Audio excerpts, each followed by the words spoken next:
ধনী মানুষ কারোর কাছে দীক্ষা নিতে চায়, সে যদি গুরু দীক্ষা না দেয়, সেই ধনী লোকটা কি ভাববে? হয়ে গেছে এনার কাছে আমার দীক্ষা নেওয়া, আমি যদি ওনার কাছে দীক্ষা নিই ওনারই কপাল ভালো, কারণ আমার থেকে মোটা দক্ষিণা পাবে। সাধারণ লোক এই ভাববে কিনা? যদি কারোর অর্থের অহংকার থাকে সে তো এটাই ভাববে, আরে বাবা দীক্ষা নিতে গেলাম দীক্ষা দিল না, হ্যাঁ খুব ঘ্যাম দেখাচ্ছে, আমাকে দীক্ষা দিতে উনি মোটা মোটা দক্ষিণা পেতেন, ওনারই কপাল খারাপ, আমাকে দীক্ষা দিতে পারলেন না। কিন্তু নরোত্তম সে কথা বলছে, নরোত্তম বলছে উনি জানেন আমি রাজপুত্র, তবু উনি আমাকে দীক্ষা দিতে চাইলেন না। কেন না, আমি যদি ওনার সেবা করি তাহলে উনি আমার কাছে ঋণী হয়ে যাবেন, এই ভয়তে আমাকে দীক্ষা দিতে চাইছেন। এই মহৎ আদর্শ যার, সেই আমার গুরু, সে আমার দীক্ষা দিলেও আমার গুরু, দীক্ষা না দিলেও আমার গুরু। তাই গুরুদেবের চরণে যখন বিষ্ঠা নিজ হাতে পরিষ্কার করেছে, রাজপুত্র হয়ে লজ্জা ঘৃণা ত্যাগ করে গুরুদেবের বিষ্ঠা নিজ হাতে পরিষ্কার করেছে।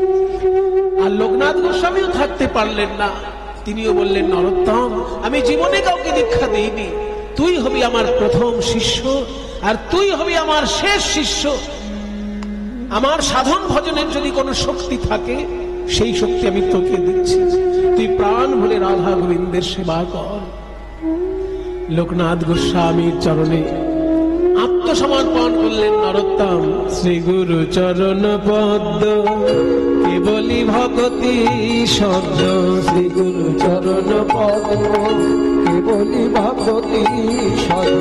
বন্দময়ী সাবধান মতে, বন্দময়ী সাবধান মতে, যাহার প্রসাদে ভাই এ ভব তরিয়া যায়, যাহার প্রসাদে ভাই এ ভব তরিয়া যায়। কৃষ্ণ প্রাপ্তি হয় যাহা হইতে, কৃষ্ণ প্রাপ্তি হয় যাহা হইতে, দয়াময় গুরু বটে, দয়াময় গুরু বটে। অনায়াসে কৃষ্ণ মিলাতে পারে, অনায়াসে কৃষ্ণ মিলাতে পারে, একবার কৃপা কটাক্ষে চাইলে পরে।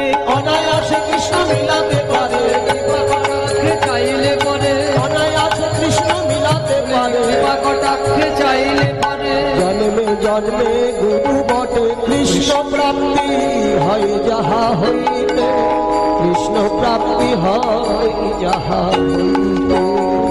জীব গোস্বামী বললেন ধন্য নরোত্তম, ধন্য তোমার নাম, মানুষের মধ্যে তুমি উত্তম, তাই নরোত্তম।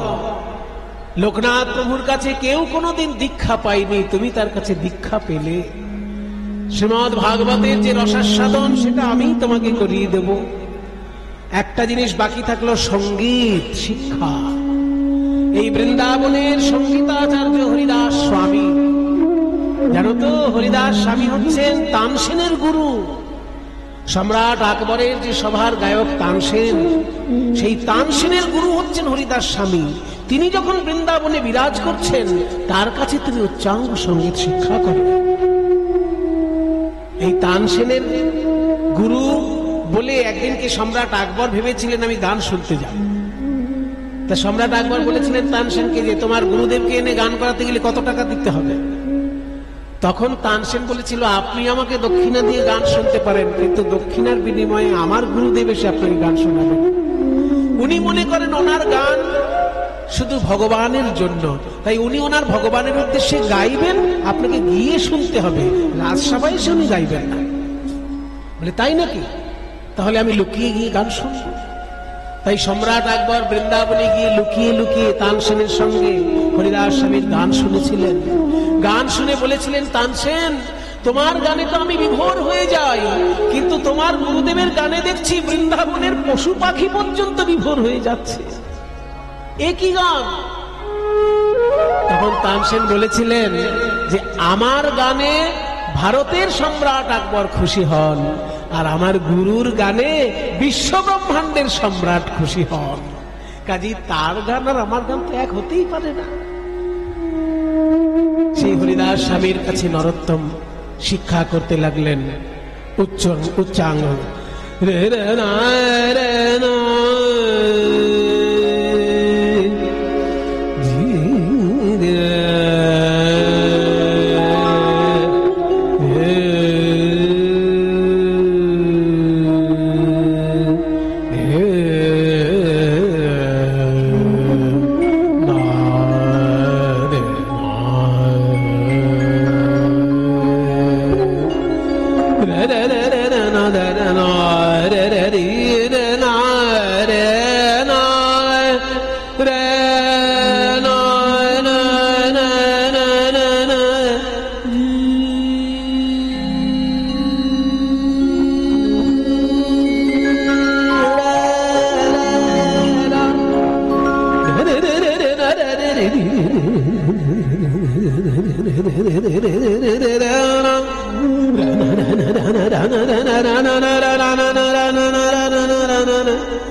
গলা মিলাও তানসের, গলা মিলাও নরোত্তম।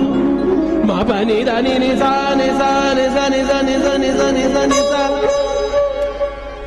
নে নে নে নে নে নে নে নে দা দা দা দা দা দা দা নিসা রে জা নিসা রে জা নি রে রে রে রে রে রে রে নিসা নিসা রে রে রে রে রে রে রে রে রে রে রে সরে গা গা গা গা গামরে জরে জরে রে জরে রে দা দা রে দা রে জরে জরে জরে রে দা দা রে জরে জরে জরে রে দা দা রে জরে জরে রে নে দা দা রে বা দা মা পা গা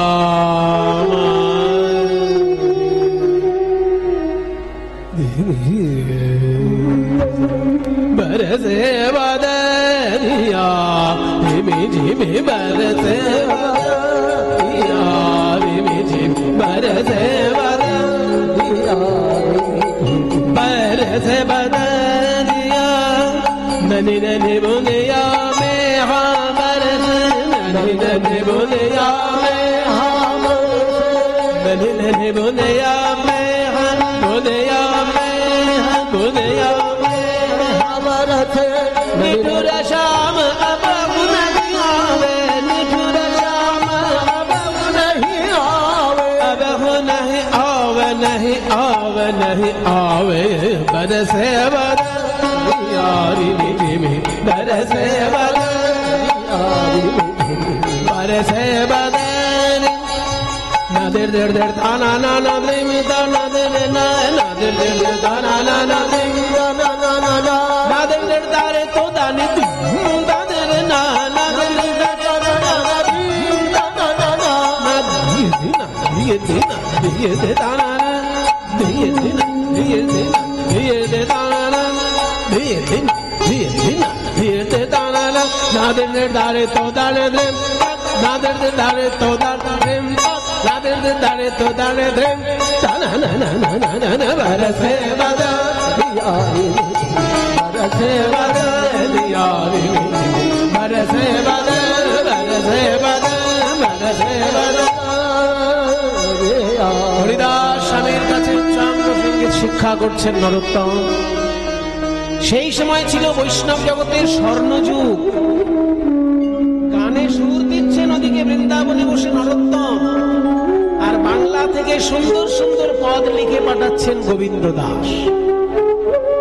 আমাদের যুগের যেমন সর্বশ্রেষ্ঠ কবি রবীন্দ্রনাথ ঠাকুর, আধুনিক যুগের রবীন্দ্রনাথ ঠাকুর সর্বশ্রেষ্ঠ কবি, তেমনি মধ্যযুগের পদাবলী সাহিত্যের সর্বশ্রেষ্ঠ কবি হচ্ছেন গোবিন্দ দাস। তিনি তখন বর্ধমান জেলায় শ্রীখণ্ডে মামা বাড়িতে তিনি মানুষ হয়েছেন, বর্ধমান জেলায় শ্রীখণ্ডে। সেইখান থেকে এত উচ্চ মানের পদাবলী লিখে পাঠাচ্ছেন বৃন্দাবনে, জীব গোস্বামী থাকতে না পেরে চিঠিতে আশীর্বাদ পাঠাচ্ছেন। সেরকমই একটি পদ এসেছে, নরোত্তমকে দেখালেন, এই দেখো বাংলা থেকে পদ পাঠিয়েছে গোবিন্দ দাস। নীল রতন কি নব ঘন ঘটা নখিল নখিল নয় সেনা অঙ্গের ছটা। মানে গোবিন্দের মুখমণ্ডল যেন এত সুন্দর দেখতে, নীল নীল রত্ন নাকি কালো মেঘের ঘন ঘটা, বুঝতে পারছি না রূপটা কিসের সঙ্গে তুলনা করব। নীল রত্ন কি মানে নাকি নব ঘন ঘটা, নতুন মেঘের ঘন ঘটা। নখিলে নখিল নয়, দেখেও যেন দেখা শেষ হয় না। সেনা অঙ্গের ছটা, সেই গোবিন্দের অঙ্গের ছটা। এমন এই পদ নরোত্তম সুর দিচ্ছেন। ওদিকে উচ্চাঙ্গ সঙ্গীত শিখেছেন, এদিকে মহাপ্রভুর প্রেম আছে হৃদয়ে, আর এদিকে গোবিন্দ দাসের পদ। তার মধ্যে যে সুর আরোপ করলেন সেটাই গরানহাটি কীর্তন। অনেক পদ আছে, আমি এইটাই আপনাদেরকে একটুখানি শোনাচ্ছি। তিয়ট তাল মল্লার রাগ, তাল তিয়ট মল্লার রাগ, নীল রতন কি নবঘন ঘটা, মধ্যলয়ের রাগ।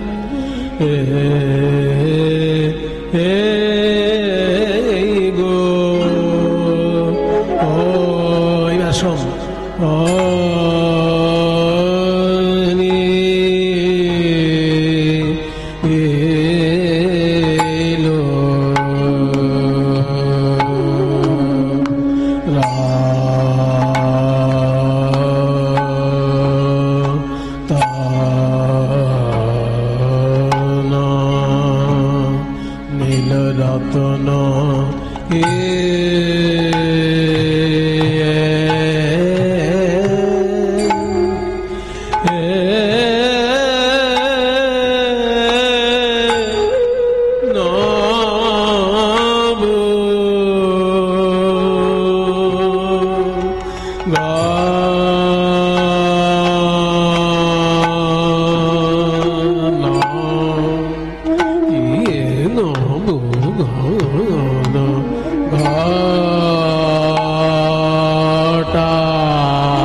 একদিকে বলছে ও কি নীল রে, কি ধরনের নীল রং, আবার অন্যদিকে অন্তরে বলছে ও কি নীল রে, নীল নীল বুঝি আমার সব নীল, ওই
কালো বটে কথা গেল না গো, বরণের কালো বটে কথা গেল না রে, বরণের কালো বটে কথা গেল না গো, বরণের কালো বটে কথা গেল না রে, বরণের কালো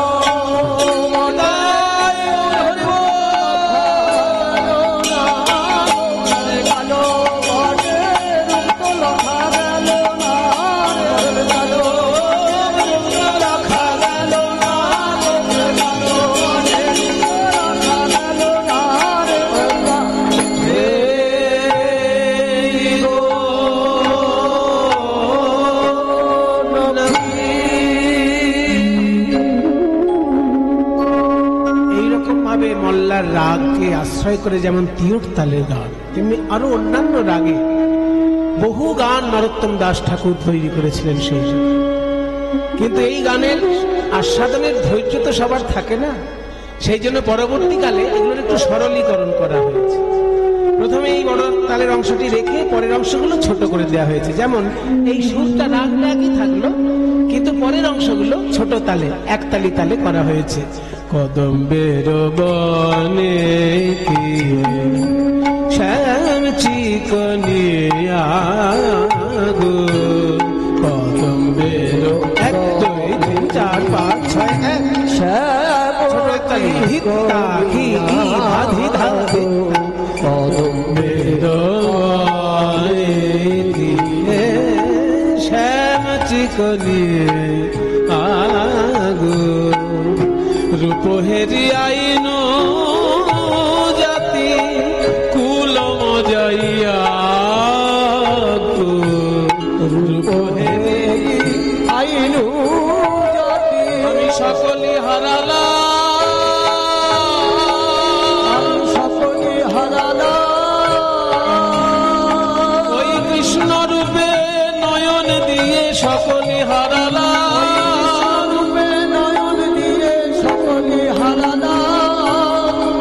বুকে জড়িয়ে ধরলেন নরোত্তমকে হরিদাস স্বামী। এ তুই কি শোনালি? উচ্চাঙ্গ সঙ্গীত আমি তোকে শিখিয়েছি বটে, কিন্তু তুই আমাকে যা শোনালি এতে তো মনে হচ্ছে মহাপ্রভুর প্রেম যেন একদম পরিপূর্ণ রূপে রয়েছে, প্রেম যেন উথাল পাতাল হচ্ছে তোর গানের সুরে।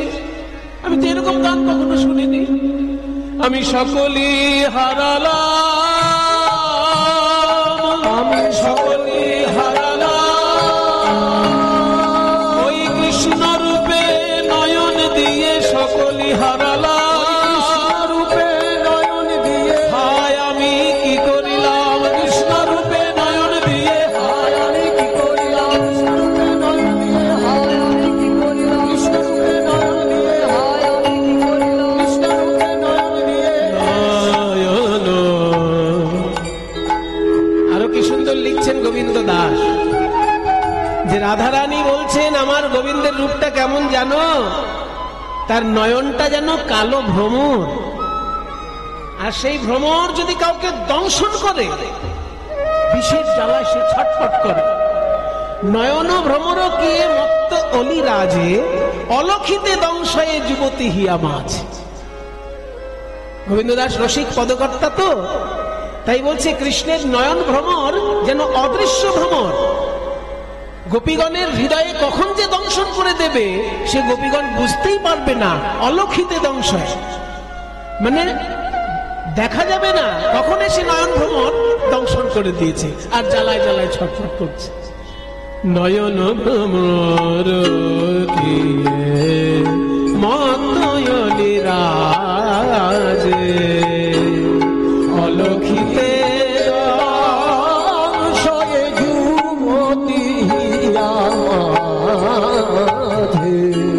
এখানে গোবিন্দ দাস বেশ মজা করে বলছেন, রাধে ওই কথা বলে তুমি কিন্তু শেষ করে দিও না, তুমি এইটা বলে শেষ করো না যে গোবিন্দের নয়নটি ভ্রমর, যদি কাউকে দংশন করে সে জ্বালায় ছটফট করবে, এটা বলে শেষ করো না, কারণ ভক্ত তাহলে ভয় পাবে।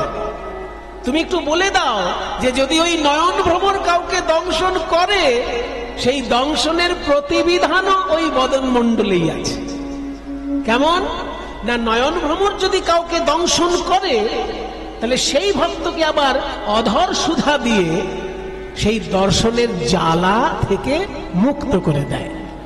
গোবিন্দ দাসে কহে সে না আখি বিষে, না পিলে অধর সুধা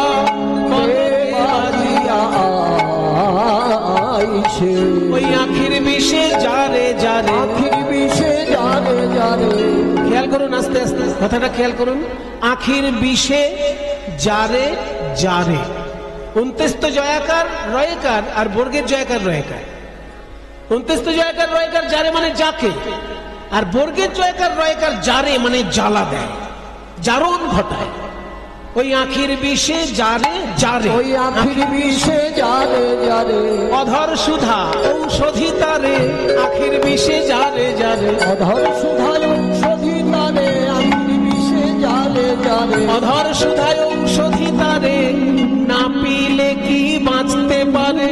অধর সুধায় ঔষধি তারে, না পিলে কি বাঁচতে পারে। অধর সুধায় ঔষধি তারে, না পিলে কি বাঁচতে পারে। অধর সুধায় ঔষধি তারে, না পিলে কি বাঁচতে পারে। অধর সুধায় ঔষধি তারে, না পিলে কি বাঁচতে পারে। আহায় আখির বিষে যারে যারে, না পিলে অধর সুধা কে বাজিয়া আইছে। বুকে জড়িয়ে ধরলেন হরিদাস স্বামী। আমি তোকে উচ্চাঙ্গ সঙ্গীত শিখালাম, আর সেই সঙ্গীতে তুই মহাপ্রভুর প্রেম ঢেলে দিলি। বৈষ্ণব জগতে তোর কীর্তনের রসাস্বাদন আজীবন জয়যুক্ত হোক, এই আমি আশীর্বাদ করি। এইবার শ্রীনিবাস আচার্য প্রভু, তিনি বৃন্দাবনের সেই যুগে চৈতন্য মহাপ্রভুর পরেই তাকে সম্মান করা হতো। বৈষ্ণব জগতে দ্বিতীয় চৈতন্য হিসেবে শ্রীনিবাস আচার্য প্রভুকে সম্মান করা হতো। কেন না, চৈতন্য মহাপ্রভু ঠিক যেমন দেখতে ছিলেন, ওই শ্রীনিবাস আচার্য প্রভু ঠিক সেই রকম দেখতে ছিলেন।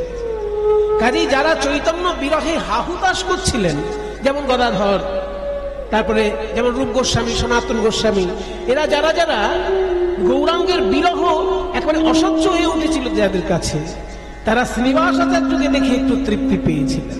তারা ভেবেছিলেন যেন নতুন করে গৌরাঙ্গ আমাদের কাছে ফিরে এসেছে। সেই শ্রীনিবাস আচার্য বৃন্দাবনে তখন সমস্ত বৈষ্ণবকে গোপী ভাবের সাধনা কিভাবে করতে হয় সেটা শিক্ষা দিতেন। গোপী ভাবের সাধনা তিনি নরোত্তমকেও ডেকে বললেন, শোন নরোত্তম, গোপী ভাবের সাধনা করতে গেলে খুব গোপন একটা উপদেশ তোমায় দিচ্ছি। আগে তোমাকে ভাবতে হবে যে আমি কিন্তু পুরুষ নই, কারণ ভেতরে পুরুষ ভাবনা থাকলে সে গোপী ভাবে ডুবতে পারবে না। আগে তোমাকে ভুলতে হবে তুমি একজন রাজপুত্র। দ্বিতীয়ত তোমাকে ভুলতে হবে তুমি একটি পুরুষ। তুমি নিজেকে সবসময় রাধারানীর চরণের দাসী ভাববে, তবে তোমার দ্বারা গোপী ভাব সম্ভব।